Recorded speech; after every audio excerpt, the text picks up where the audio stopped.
Então, vamos hoje falar do Senhor das Moscas, do William Golding. William Golding, que foi Prêmio Nobel de Literatura em 83. E esse foi um dos livros que mais fez com que ele se notabilizasse, né? Esse livro, na verdade, quando eu estava fazendo alguma pesquisa para falar um pouco melhor sobre ele, eu vi muita gente da ciência política, né, da sociologia, comentando que usou esse livro durante o curso, em algumas aulas e tal, porque é um livro que discute a questão do bom selvagem, né, do conceito russoniano do bom selvagem. É um livro que ele vai passar numa ilha. Os meninos estão, um grupo de meninos entre, sei lá, ele não dá exatamente as idades de alguns meninos, mas dá para perceber que é um grupo de, sei lá, de uns 30 meninos, mais ou menos, 20 a 30 meninos, com idades aí entre 6 e 12 anos, mais ou menos. E daí, eu peguei esse ângulo que era para Juliana aparecer, mas ela já foi para ali. Tá. E aí esse grupo de meninos está fugindo da guerra. É um grupo de meninos que os pais têm condições de fretar um avião lá e botar eles lá dentro, meninos ingleses e tal.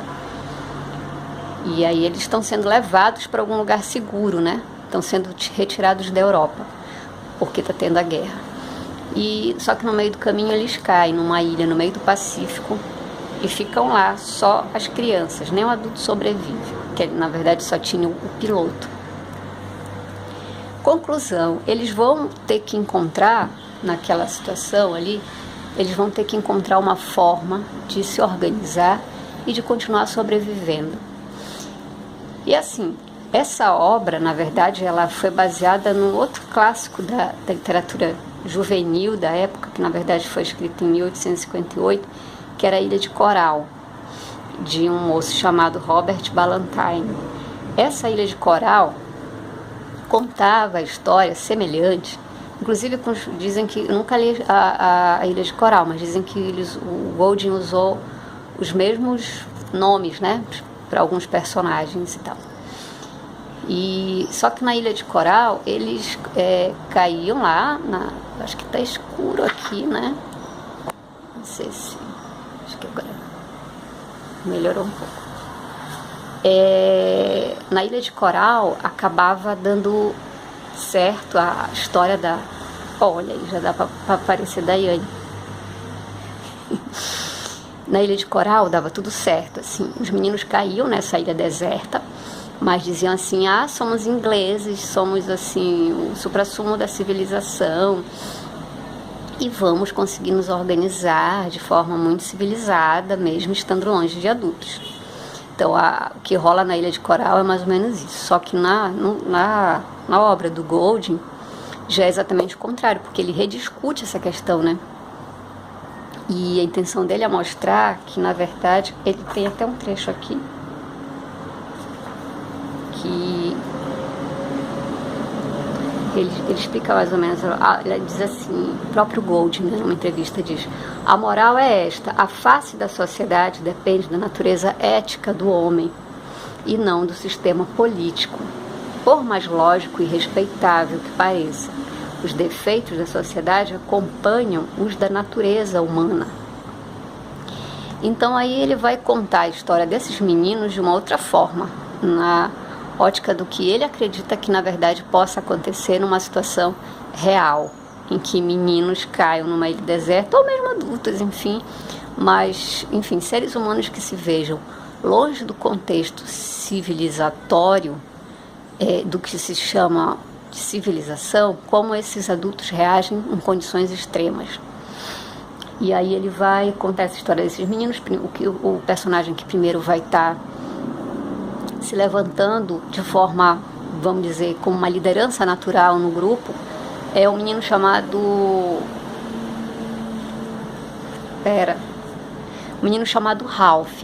Esse menino, ele vai tanto ele quanto o outro que vai, vamos dizer, assumir depois, o Ralph, ele traz mais a questão da reflexão, né?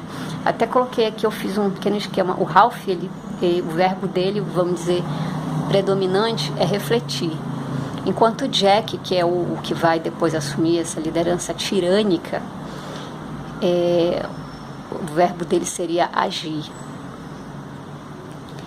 E enquanto o Ralph é acusado de refletir demais e não decidir nada, o Jack já é o extremo oposto. Ele vai agindo, vai decidindo as coisas pelo grupo e não reflete sobre consequências, né?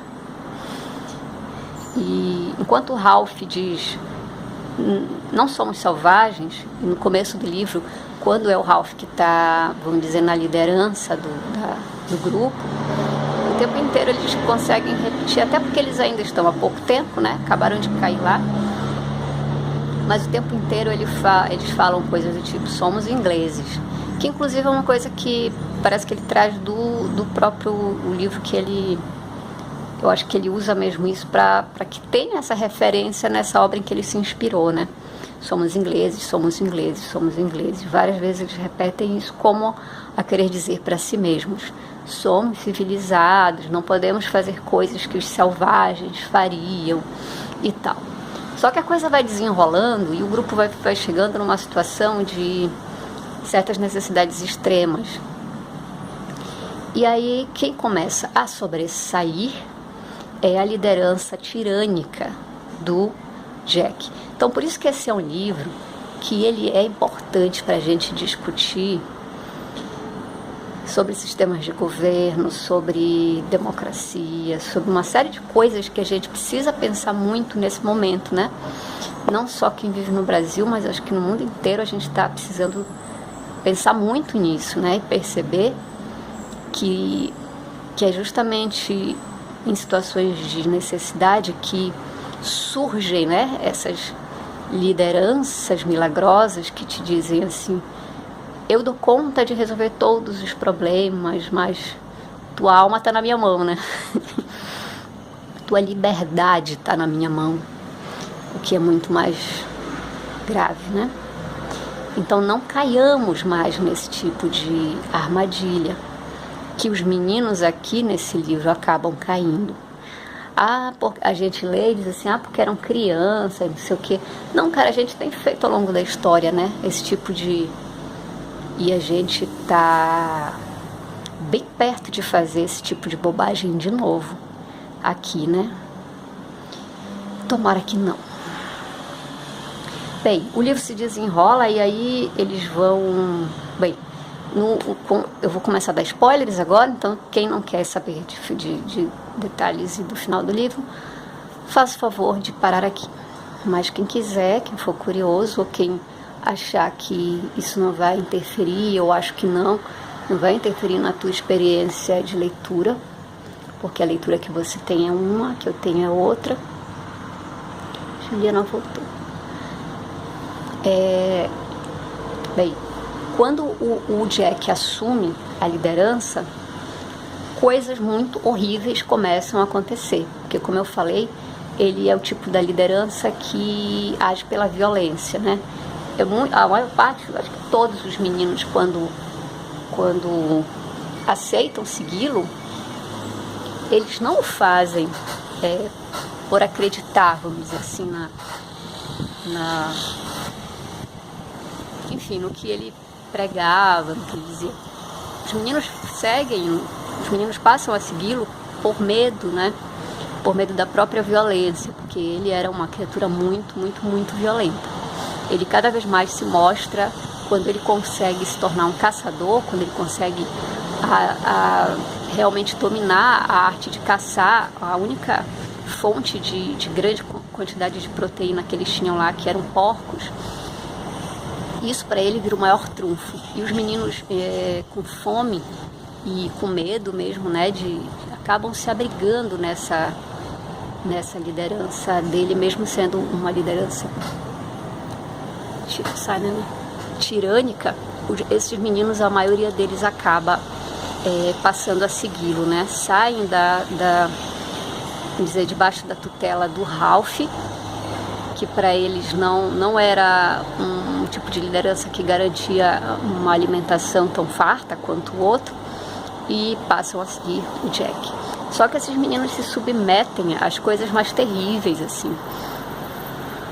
Inclusive, um dos personagens principais, que é o Porquinho, que é um menino que era extremamente inteligente, mas que todo mundo maltratava ele porque ele era gordinho e míope e tal. Ele era tipo nerd, né? Que na época, nos anos 80, quando isso foi escrito, ser nerd não era vantagem, né?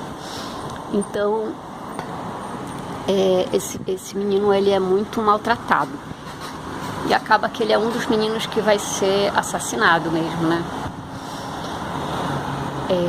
De forma brutal.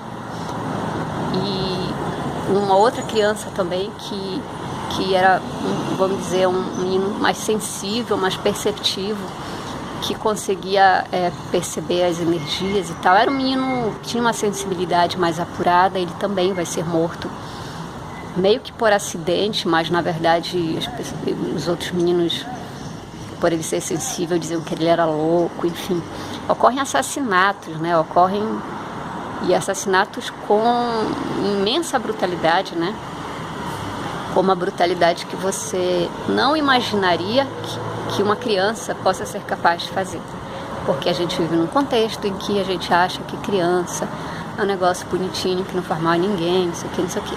Não, na verdade basta ser ser humano para ter algum nível de, não sei, de inclinação, eu acho, para fazer coisas dolorosas para seus pares, eu tenho essa impressão. Se não fazem, é porque estão em condições tranquilas, sei lá. Enfim, e ocorrem crimes terríveis, assim, nesse contexto, nessa história. Só não acontece o pior com o Ralph, porque quando ele está sendo, inclusive, perseguido para ser morto, é quando chega finalmente o resgate, né? Desde o início, quando eles chegam lá, o Ralph cria por ser um menino que percebia, né, assim, uma liderança inteligente, vamos dizer assim, ele criou uma regra de sempre ter uma fogueira, que ele dizia assim, como somos filhos de ingleses, deve ter alguém procurando a gente, né? Então, se passar um barco aqui nos procurando, aí vai ver a fogueira e vai, enfim. Só que com o tempo, o grupo, por influência do Jack, passa a perder a esperança de que algum resgate chegasse até lá. E aí eles começam a achar que fazer a fogueira era uma bobagem. Enfim, pro final, que livra o Ralph de ser assassinado de forma brutal, né, e vir a se tornar mais uma vítima do grupo, que estava, cujo convívio, cuja forma de convivência ali já estava completamente pautada, né, numa violência frequente, cada vez mais sádica mesmo, entendeu? Eles eram meninos que passaram a ter práticas de sadismo mesmo, entendeu? Porque assim, aquele nível de violência a troco de nada, né? Tipo, do nada o Jack entendia de espancar o menino, só porque sim, entendeu?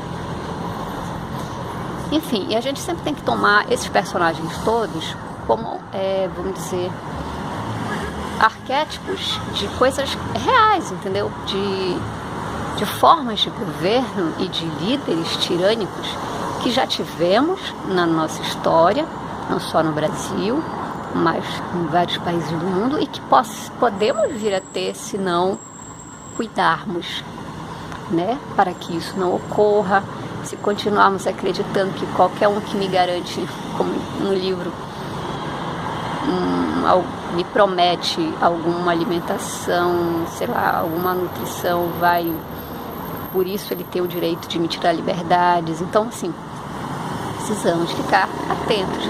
E esse livro, eu acho que ele é fundamental, sabe, para a gente ler nesse tempo agora que a gente está vivendo, e para estar fazendo esse tipo de reflexão e para estar discutindo, sabe, esse livro entre amigos, entre familiares. Eu acho que é uma leitura muito, muito, muito importante para a época que a gente está vivendo. Enfim, o Ralph só não é assassinado brutalmente porque, enfim, no momento em que eles não esperavam mais, chega um resgate. E é uma cena... Tem um filme também, eu lembro que eu vi esse filme, acho que em sessão da tarde, quando eu era criança. Mas, assim, o filme não... Claro, como sempre, por ser um filme, muita coisa do livro não vai pro filme. E é bem legal, assim, de ler o livro, né? Eu lembro que no filme a cena é um menino assim, e a cena do livro, ela é bem... O filme foi bem fiel à cena do livro, nesse momento do resgate do Ralph. Ele tá caindo, correndo desesperado, vão me matar, já tá nas últimas, já tá mal alimentado, já tá... Enfim, já tá numa situação de trapo humano, assim, tentando sair daquela situação. E até que ele cai na praia, e ele levanta os olhos e dá de cara com um oficial inglês que tinha acabado de chegar ali. E aí é desse jeito que ele é salvo. E uma coisa desse livro também que me chamou a atenção foi a linguagem que o Golding usa para descrever a natureza. Quem for ler esse livro, ou quem já tiver lido, vai observar isso, eu acho que de forma muito contundente, como eu observei. Porque assim, ao longo do livro inteiro, você vê coisas muito horríveis sendo causadas por seres humanos naquele contexto idílico, de Ilha do Pacífico, de uma natureza linda e etc e tal. Mas quando ele descreve a natureza, é muito contrastante, entendeu? Com as coisas horríveis que estão acontecendo. É tipo assim um cenário em que pessoas estão se matando, crianças, né, se matando brutalmente, e ele fala da natureza de uma forma tão plácida e tão encantadora e tão romantizada, sabe? Ele fala do borbulhar das águas, da luz que invadia, enfim, é contrastante e assim, a mim me deu a sensação de que é uma tentativa de mostrar que não importa o que acontecesse de horrível ali, que os seres humanos estivessem ali fazendo de horrível, a natureza estava impassível, né, diante de tudo aquilo, assim. A natureza ia seguir sendo aquela coisa mais linda do mundo, mesmo num contexto de situações horríveis causadas por humanos ali. Então isso foi uma coisa que também me chamou bem a atenção, assim, nessa obra. Às vezes, em alguns momentos, eu achei cansativo, assim, porque ele descreve demais, assim, as praias, os tronquinhos das árvores, a grama e não sei mais o que. Mas no contexto geral, você acaba percebendo que tem uma razão para aquilo, acho que tem uma intenção, né, que o autor teve por trás disso. E eu acho que é isso, eu adorei esse livro, ele vai ser, assim, um dos livros que eu vou carregar para a vida inteira comigo, sabe? Para me ajudar a pensar sempre. E é isso. Beijo para todo mundo e até o próximo vídeo.